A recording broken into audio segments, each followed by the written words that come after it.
Assalamu alaikum, dear friends, how are you?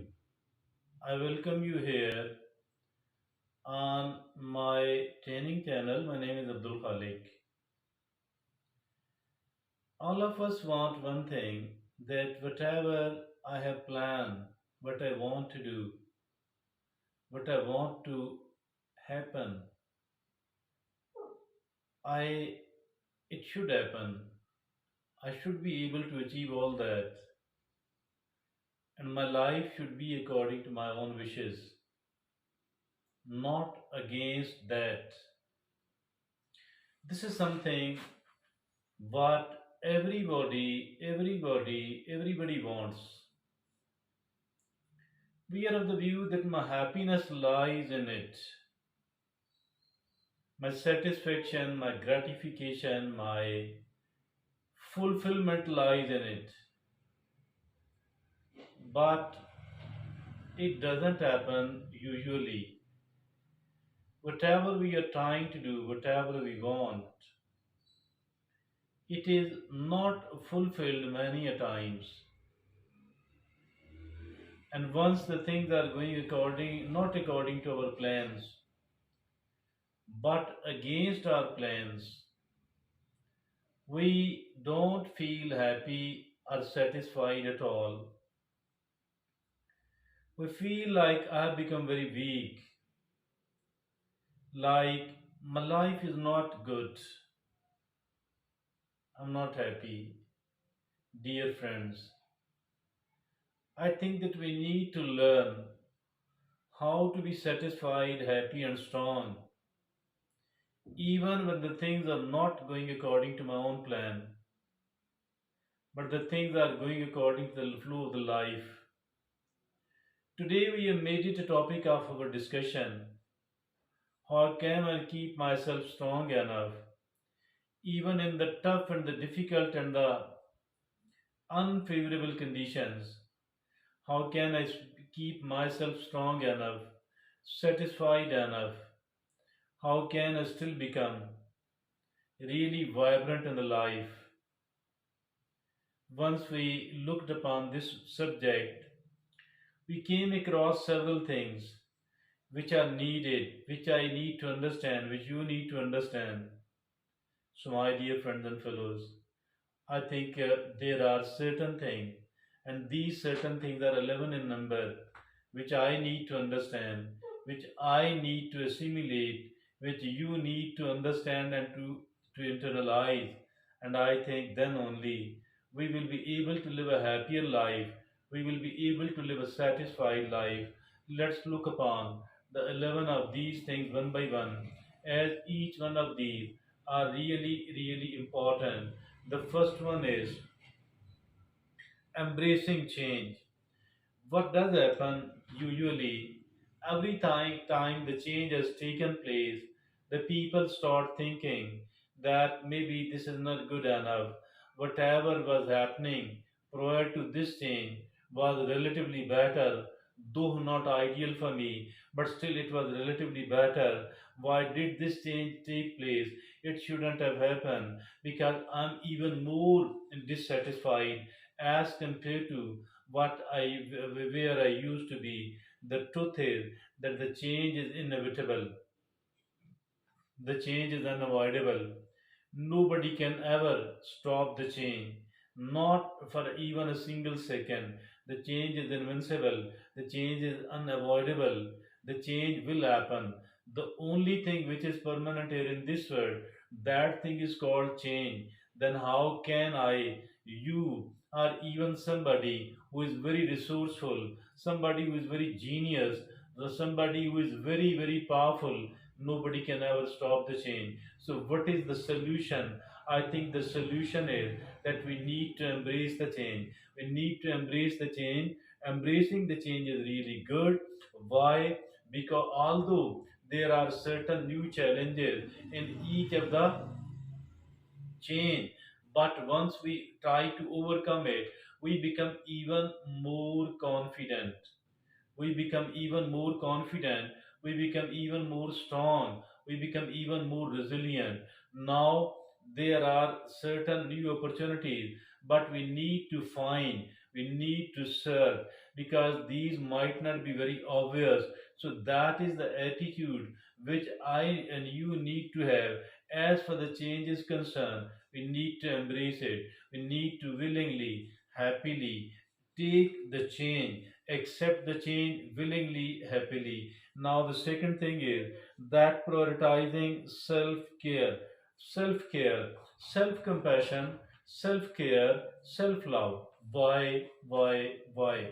Because it is the we are who are our primary resource. It is me who have to act as a horse for running. It is me who have to work as an engine for my train. If this be the case, I think I need to take care of, because I am the primary source for myself, for my ambition. I have to endeavor. I have to become. I have to provide all the energy. I have to plan. I have to execute.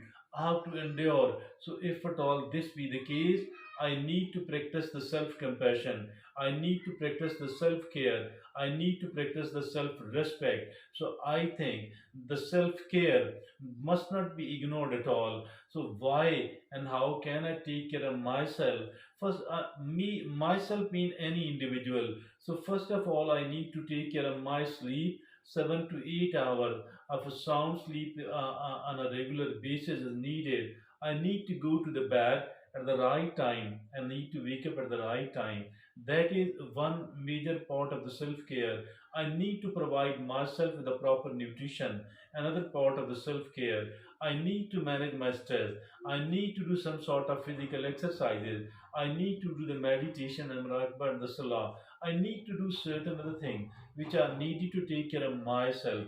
Taking care of myself, it must be one of the priorities. If at all I am a priority for myself, then my then the self care also have to be a priority. In the same manner, if at all you are the priority for yourself, you must be, actually everybody must be. Then we do need to take care of ourselves. We cannot outsource it. Nobody will ever do it for me, for you, for any other individual in such a busy time. So now, and also because I'm the only person who is with myself 24/7. So I have to take care of myself. Now, the third is accepting imperfection. Nobody on earth is perfect. I'm not perfect. None of my works is perfect. So nobody with whom I'm interacting, neither they are perfect, nor their works are perfect. But we do have to look upon what is relatively better, what is relatively better, and what is the improvement which I can bring. I need to bring improvements in myself on a constant basis. I should be striving and struggling for all that. As for the perfection is concerned, perfection is just an illusion and nothing else at all. So I think that I need to accept the imperfection. Neither I am perfect nor any of my work is perfect. Neither other people are perfect nor any of their works are perfect. So I think we need to take care of ourselves, accepting our imperfection. So we have to go have to we have to look for something which is relatively better as for the other things are concerned, as for the other people are concerned. Now, as for we ourselves are concerned, so instead of looking for our own perfection, I need to look upon the and improvement. So now the fourth is, my dear friends and fellows, seeking support when needed. Seeking support, I need to provide the support to my loved one. I need to provide support to my loved one, to my family and friend when they need it. And I, in the same manner, when I'm in need of any support, I think I shouldn't be hesitant. I shouldn't be hesitant to beg for, to seek the support from the loved ones, from the family, from the friend, and even from those professionals who are providing the help on financial basis for the sake of monetary rewards. So I think seeking the support also, we need to understand that how can I persuade someone else from whom I do need certain type of help. how to persuade, how to convince, how to motivate another person for the sake of providing me the support. So now the fifth is celebrating small wins. People are of the view that I have no right to become a happy person. I know have no right to celebrate until and unless I do achieve something major or big. I think that is absolutely wrong because it will not happen frequently at all. So it does mean that I have no right to celebrate and to be happy. No, I have every right to celebrate and to become a happy person. So my dear friends and fellows, I think that we need to celebrate also because these small wins will pave the way for a bigger success. These small wins will pave the way for a bigger success.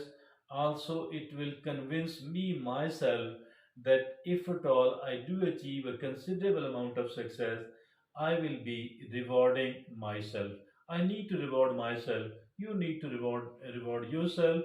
That is a psychological principle. I have not invented it, but it's a fact that if at all we don't, reward ourselves, if at all we don't celebrate the small wins, the major wins might not be, coming. So for that reason, I need to celebrate the small wins. You need to celebrate your small successes and wins. Now the sixth is embracing failure as a teacher. Failure to look upon all the people in the world today. Look upon the very rich and famous. Look upon the very successful people in the world. Read their read the biography, the autobiography of those people who are considered as the biggest name, as the big names in the human history. Or if at all they are living in this age, I think if at all we read about their life, we'll come to know that they have failed many, many, many of the times in the world, in the life, during the lifetime. But they didn't give up. They kept working with enough enthusiasm.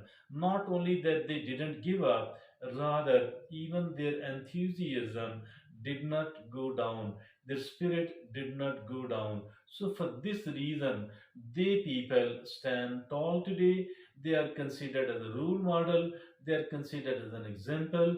They are considered as a motivational force behind the life of many people. So, as for the failure is concerned, failure is not bad. Every time we fail, there are two ways ahead of us. One is to give up, one is to surrender, one is to become hopeless, another is to learn from our past mistakes and to improve and to make the better attempts to live in a more responsible, in a more wise manner. That is embracing failure as a teacher. Now, the seventh is practicing gratitude daily. Gratitude, gratitude, and gratitude. I need to become grateful, not because I possess everything else which I need, not because I possess everything which I want, but despite all that, I have a lot of things which are very good, and many of the people in the world today are not having, but I'm having. So, in that case, even the smaller thing which I am possessing, I need to become grateful for that. Rather, those people who have done a lot of research on happiness, they are of the view that we need to become grateful unconditionally. Those people who are living a happy life in this way today, if at all we research about their life, we will come to know that they people are practicing gratitude, and gratitude, but unconditionally. They don't attach the gratitude with anything else at all. So even the smaller things which are hard to notice and which we are seen taken for granted, I think we need to become grateful. And this is a kind of sure and certain way, a sure way that we will be happy on the one hand, we will be progressing on the other hand, and also we are a stronger person, a strong person. Now the next and seventh is the eighth is, my dear friends and fellows, that letting go of the need to control. Many of the people, maybe most of the people, we are trying to control the world. We are trying to control other people, which is not good because, on the one hand, that is not possible. On the other hand, even if at all we succeed in controlling them, I believe that they have little to do as far my and your success is concerned. If I want to become a happy and a successful person, I need to control myself. I need to control my action. I need to control my reaction. I need to develop my own attitudes according to my own plan. So I think if this be the case, it actually means that I'm in control of myself. So instead of trying to control other people, instead of trying to control the world, it is far better, far better, far better to be able to control myself. So that is, that is, dear friends and fellows, the eighth is letting go of the need to control. If at all I'm in my own control, I will be performing much, much better. So that is called self discipline. Be the most, be one of the best self disciplined people. So now the ninth is seeking discomfort. Seeking discomfort. Naturally, we are looking, seeking comfort, comfort, and comfort. We want to stay, keep ourselves comfortable enough. But the truth is that those people who are happy today, to my amazement, to your amazement, even not to talk of the success, even the happiness is not possible. As long as we are keeping ourselves in our comfort zone, it is the comfort zone which actually disempowers us, and it is stepping outside the comfort zone in a sensible manner, in an intelligent manner, which makes me strong, which makes me happy. So, dear friends and fellows, I think seeking discomfort is very, very important, that I should be, instead of preferring the comforts, it is far better to prefer the discomfort. Now, the tenth and the last is, the tenth is, valuing the journey over the destination. We are so desperate, we are so desperate to reach our destination. It is good, but in this, we are, on the one hand, we are actually unable to enjoy the journey on the one hand. On the other hand, it does not bring the destination closer to us at all. I think those people who have learned to enjoy the journey, I think they people are even more happier as compared to us. Those people who are enjoying the journey, they are constantly happy on the one hand, and I think that they will be able to reach their destination in a relatively lesser amount of time. So, dear friends and fellows, this is like, you know valuing the journey over the destination. Journey should be even more enjoyable, should be even more enjoyable, even as compared to the destination. Does not mean that we shouldn't be working for the for the arrival of the destination, for the reaching on destination. We should keep doing all that, but at the same time, learning to enjoy the journey, I think it is not any way lesser important. As for the happy life is concerned, our life cannot be happy at all if at all we are unable to enjoy the journey. Now the 11th and the last is embracing moments of stillness. Embracing moments of stillness in the hustle and bustle of this digital age. People are unable to enjoy their free time. They don't understand the psychological, the physical impact of leisure. Leisure is also very important for our own well-being. Leisure is also very important for our own well-being. I think we need to enjoy a certain amount of time, minutes, or hours on a daily, on a regular basis, to enjoy the stillness in life, to enjoy the leisure while doing nothing. So these are the 11 things. I think if we want to become a strong person, even during the rough time, these are very effective, very useful, very beneficial indeed. That's all from me at the moment. Thank you very much. Allah Hafiz.